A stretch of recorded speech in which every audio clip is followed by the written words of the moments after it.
बिहार की राजनीति में छोटे सरकार के नाम से मशहूर बाहुबली अनंत सिंह पर हुए हमले ने पूरे राज्य को हिलाकर रख दिया है। मोकामा के पंचमहला थाना क्षेत्र के नौरंगा गांव में गोलियों की तड़तड़ाहट ने गांव को रणभूमि बना दिया। अब सवाल यह है कि आखिर सोनू मोनू गैंग कौन है जिसने छोटे सरकार को चुनौती देने की हिम्मत की है।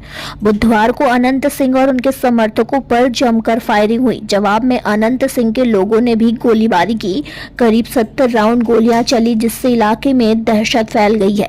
इस गोलीबारी में अनंत सिंह के 2 समर्थक घायल हुए, लेकिन उनकी जान बच गई। आरोप है कि इस हमले के पीछे ईंट भट्टा चालक सोनू और मोनू का गैंग है।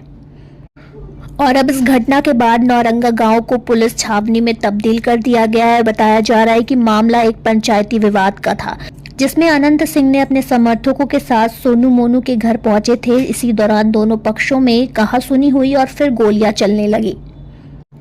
और अब तक इस मामले में 3 एफआईआर दर्ज हो चुकी है। सोनू मोनू की मां ने अनंत सिंह और उनके समर्थकों के खिलाफ मामला दर्ज कराया है। दूसरी ओर अनंत सिंह के समर्थक मुकेश ने सोनू मोनू गैंग पर केस दर्ज कराया है। इसके अलावा पुलिस ने भी अपनी तरफ से दोनों गुटों के खिलाफ एफआईआर दर्ज की है। और अब इस घटना के बाद अनंत सिंह ने कहा है कि हम न्याय करेंगे, हमारे ऊपर गोली चली है या बारूद, हमें फर्क नहीं पड़ता। केस हो या जेल जाना पड़े, कोई दिक्कत नहीं है। उन्होंने सोनू मोनू को डकैत और किडनैपर बताते हुए सवाल उठाया है कि पुलिस उन्हें गिरफ्तार क्यों नहीं करती है।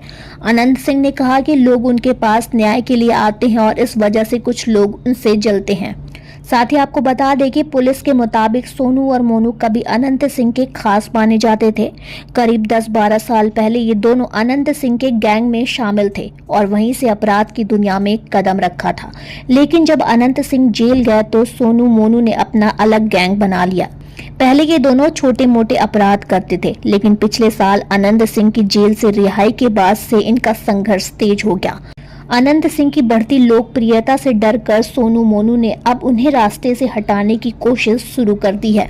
और साथ ही पुलिस के सूत्रों के मुताबिक घटना के समय अनंत सिंह के साथ 20 से 25 हथियारबंद समर्थक थे और वहीं सोनू मोनू के गैंग के लोग भी पूरी तैयारी के साथ आए थे। करीब आधे घंटे तक दोनों ओर से गोलीबारी होती रही, जबकि स्थानीय लोग 100 राउंड से ज्यादा फायरिंग की बात कर रहे हैं। और इस घटना ने मोकामा में एक बार फिर से गैंगवार की आशंका को जन्म दे दिया है। मोकामा जो कभी अपराध का गढ़ माना जाता था, एक बार फिर उसी अंधेरे की ओर लौटता दिख रहा है। अब सवाल यह उठता है कि बिहार पुलिस इस मामले को कितनी गंभीरता के साथ लेती है।